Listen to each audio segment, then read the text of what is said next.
What is good, y'all? Welcome back to a brand new video. Welcome back to the Heat Report. We are here. We are back. And the Miami Heat have lost to the Boston Celtics in Game 3. Tough loss to digest, but we're going to be breaking it down in today's video. Just kind of, this is an off-the-cuff reaction. It's not really a film breakdown. That'll be done tomorrow. Tomorrow is going to be a film breakdown of the game from today. So I know you guys like those videos. You guys have been showing a bunch of love on the film breakdown. So that will be shown tomorrow or at the latest Monday, but probably tomorrow because I know game 4 is on Tuesday. So yeah, I want to get it out there as soon as possible. But yeah, man, it was just really tough to watch. But yeah, we're gonna be kind of just going through what went wrong for the team and how they can bounce back in Game 4 and why this was like so much different from Game 2. So if you guys enjoyed this video, make sure you guys leave a like. And to make sure you guys do not miss the film breakdown that I'm posting tomorrow or any of my videos, make sure you guys hit the subscribe button and turn on post notifications. So we are very close to 2,600 and we want to get to 3,000 as soon as possible for subscribers. So make sure you guys show the channel love in the comment section below. Let me know what your thoughts are about this game. Yeah, I mean, I guess we'll start off with some positives. There weren't many positives, but I would say like the defense, you know, at times was pretty good. You know, at times I didn't like the schemes. Like, you know, I thought we went zone way too much, you know, in this game, and I thought we shouldn't have played zone as much as we did. But whenever we did play man to man, I thought we, you know, I thought we found a recipe in Game 2, and I thought we kind of stuck to it in Game 3 at times, and I thought it really paid off. Like, Boston really has trouble with that. Like, I think we kind of know that now, like, because it happened twice in a row. Like, they only scored 104 points today, so it's not even like they were cooking either. Like, 104 points is not that great in today's NBA. It's 10 below their average. So defensively, we held them, you know, relatively in check. But the problem was that offensively, we could not capitalize on that at all, and we only scored 84 points, and 84 points is not winning you a game 5-6 years ago. I mean, forget today. Today you cannot even win a game if you score below 100 points. 84 is another level of abysmal offensively. Like, that was so bad from the group offensively, man. And offensively was, you know, we were just throwing it all over the place. It's very flat. But the biggest issue and the biggest kind of talking point or kind of bone to pick that I have with this team is the effort. Offensively, it's like, okay, do I expect this team to shoot? What did they shoot last game? 55% or 45% from three, or was it 55% from three every game? No, I do not. You know, shooting is something that's very variable. Some nights you can just have an off night. You know, it happens when you're just missing shots. Like, it's part of the game. It's a make or miss league. But one thing that you never should be questioning with your team, especially if your favorite team is the Miami Heat, is effort. Effort is something that nobody should be questioning if you're a Heat fan. You know, already we are, you know, as it is, missing 2 of our 4 best players. We're missing our superstar. We're missing our starting point guard. And, you know, already we're shorthanded. Tonight we were missing DeLon Wright, who's out for personal reasons. I hope everything's good with him. And obviously Jay Rich is out for the year. So we're down, you know, so many bodies right now. And as it is, the odds are already against us because of that. So the margin of error in order for you to win games against this Boston Celtics team, who is the #1 seed overall across the league, is really low. Like, you have to be very on your game and very close to perfect in order to beat this team multiple times.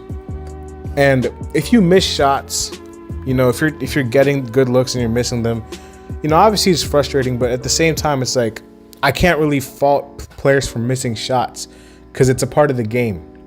You know, I can fault players for not taking them, and we'll get to that because I thought that was another issue that we saw tonight. But the biggest thing that you should not have to be taught or coached or told is to play hard and to play with effort. And this team, who preaches themselves as the hardest working, best conditioned, physical, nastiest team in the NBA, played like the complete opposite of that tonight.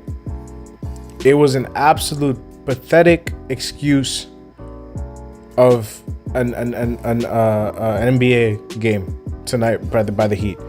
The effort levels shown tonight wouldn't have cut it in the G League.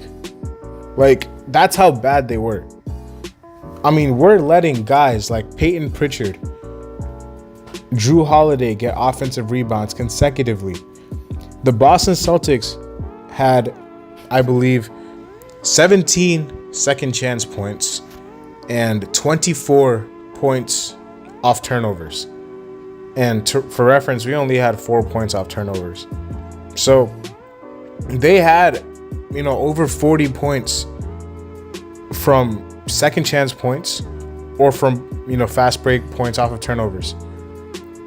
Like, that is absurd. And let me not say fast break, because just because you get points off of turnovers doesn't mean it's in the fast break, but it's 24 points off of turnovers regardless if it's fast break or not. And that's 40 of their points came from that. Over 40. I mean, that is just inexcusable, man.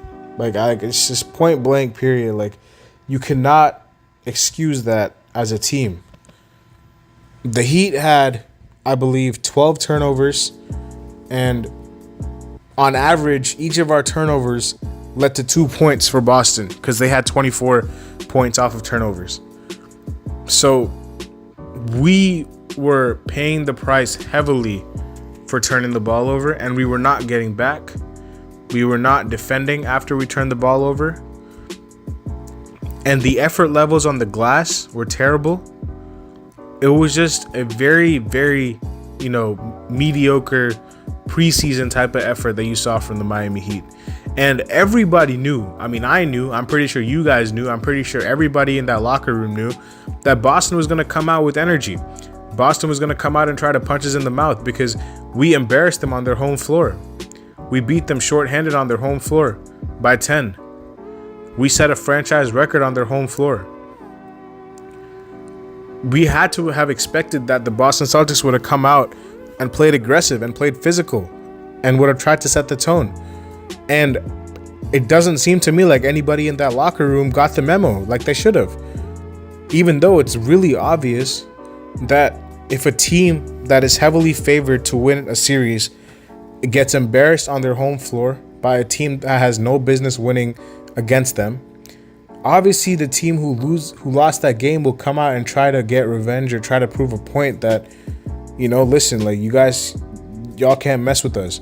And that's what the Celtics did today. And we did not respond, and it didn't even seem like we expected that. We were just out here trying to play cool, like, but you can't do that. You cannot. And, I don't know what we were doing. I don't know if this is on the coach. I don't know if this is on the players. But whoever, it's on, it's a collective effort. And, it's a collective group. And effort should never be questioned as a Miami Heat player. That is something that is expected of you, that you're going to give your 100%. I mean, the amount of times that I saw Derek White got a rebound off of a missed free throw from the Heat or from the Celtics, and he put it back in. Like, that's crazy. That type of stuff was happening on a routine basis in this game.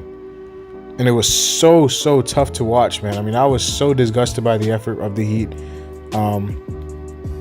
But yeah, I mean, you guys get the point about that. Offensively, it was just a really big struggle to even find a rhythm. And I think it was because a lot of guys were just playing like they were just overcomplicating things.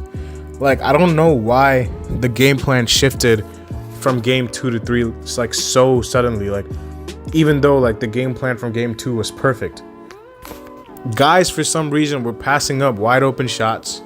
Now look, if you take shots and you miss them, that's fine. That's part of the game. But not taking shots is playing into the defense's hands, especially when they're wide open shots.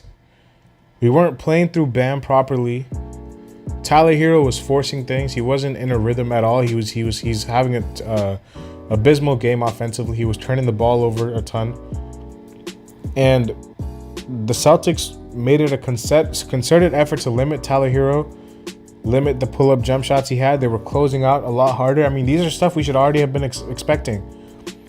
You know, we set a franchise record for 3, and we didn't expect that Celtics to close out a lot harder on us. I mean, if we didn't expect that, then I don't know what to say. Tyler Hero had 1 assist throughout the whole game. He had 14 last game, and it had to do with how Boston was playing us. They weren't letting us get to the rim. They weren't letting us, you know, have any dribbles, any sort of dribble penetration. So all of our offense was amongst, you know, it was just along the perimeter the whole time, just passing it around like something would happen. The off-ball movement was piss poor. It was just a very shabby performance from a team that is in the playoffs. And I don't care if we're missing Jimmy or Terry. Last game, we showed that we can put up points against this team. And tonight, we just folded and laid an absolute egg and a donut offensively. I mean, 84 points is crazy. So, yeah, man, I mean, I just feel like the offensive struggles and the indecisiveness, which I think is a big part of this, like they just played like, for some reason they didn't play free. Like they were just playing like timid or scared or like, I don't know. They were just playing like there was a weight on their shoulders for some reason. Maybe it's because like they feel the importance of the game, but that doesn't matter to me. Like this game is important for both teams. And it's arguably even more important for Boston because if they lost this game, they would have been down 2-1 and they would have had to come back here again. So, yeah, I mean, I just feel like it was just a very, very pathetic offensive performance because of that. And then the effort levels defensively, you know, just compounded it to make it just a blowout. And that was the story. That was the story of the game, man. It was just really, really tough to watch after a certain point. I was very tempted to just turn it off, but yeah, man, I'm going to be making a breakdown as to how the Heat can avoid these issues in the future and how they can win Game 4 and what adjustments they have to make. So stay tuned for that. Let me know your thoughts in the comment section below as to what you guys thought about tonight's game, you know, pros, cons, stuff like that. And yeah, we're going to sign off here, man. I'm going to see y'all later as always. Have a good day. Peace.